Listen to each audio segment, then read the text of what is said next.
Halo guys, video kali ini saya akan membahas tentang sistem informasi geografis. Yang pertama ada pengertian GIS. GIS adalah sistem informasi pemetaan berbasis komputer yang digunakan untuk memasukkan, menyimpan, memanggil kembali, mengolah, menganalisis, dan menghasilkan data bereferensi geografis atau data geospasial untuk mendukung pengambilan keputusan dalam perencanaan dan pengelolaan penggunaan lahan, sumber daya alam, lingkungan, transportasi, fasilitas kota, dan pelayanan umum lainnya. Kemudian, model-model data GIS. Sebagian besar data yang akan ditangani dalam GIS merupakan data spasial, yaitu sebuah data yang berorientasi grafis. Secara umum, untuk merepresentasikan dunia nyata, GIS menggunakan dua jenis model, yakni model data raster dan model data vektor. Model data raster menampilkan, menempatkan, dan menyimpan data spasial dengan menggunakan struktur matriks atau piksel-piksel yang membentuk grid. Grid tersebut berbentuk kotak berwarna tertentu sesuai dengan nilai yang dimilikinya dalam matriks. Jadi, data raster tersebut dibentuk oleh kumpulan kotak-kotak berwarna. Model data vektor menampilkan, menempatkan, dan menyimpan data spasial dengan menggunakan titik-titik, garis-garis, atau kurva atau luasan beserta atribut-atributnya. Kemudian ini ada contoh GIS di berbagai bidang. Dalam bidang lingkungan kesehatan, GIS bisa digunakan sebagai alat untuk menentukan distribusi penyandang suatu penyakit hingga pola atau model penyebaran penyakit. Penentuan distribusi unit-unit rumah sakit atau tenaga medis bisa pula dilakukan dengan GIS. Dalam bidang kemiliteran, pemanfaatan GIS diperlukan untuk berbagai kegiatan seperti pelaksanaan, perencanaan, serta evaluasi operasi militer.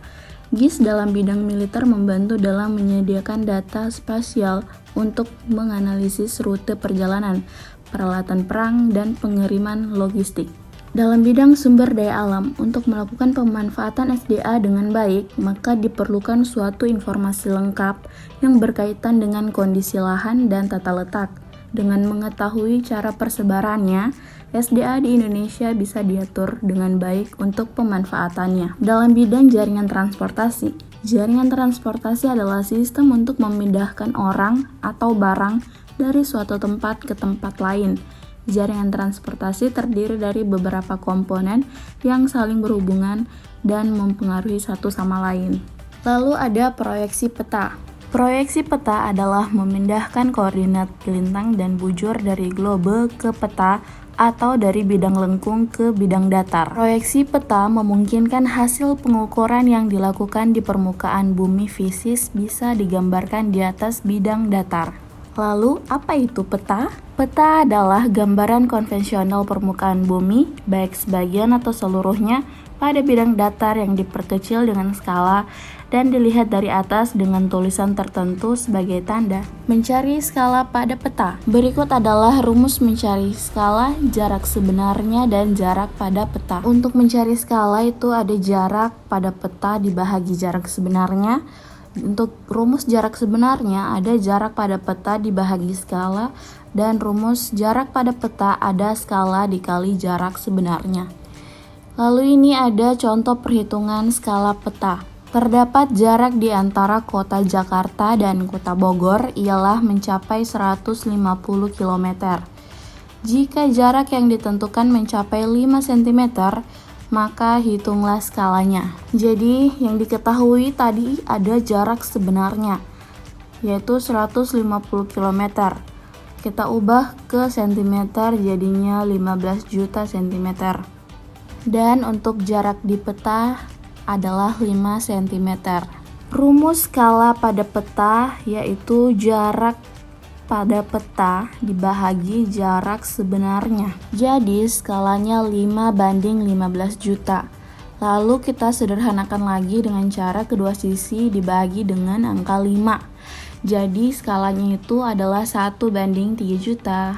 Kemudian ada analisis buffer. Analisis buffer digunakan untuk mengidentifikasi daerah sekitar fitur geografis.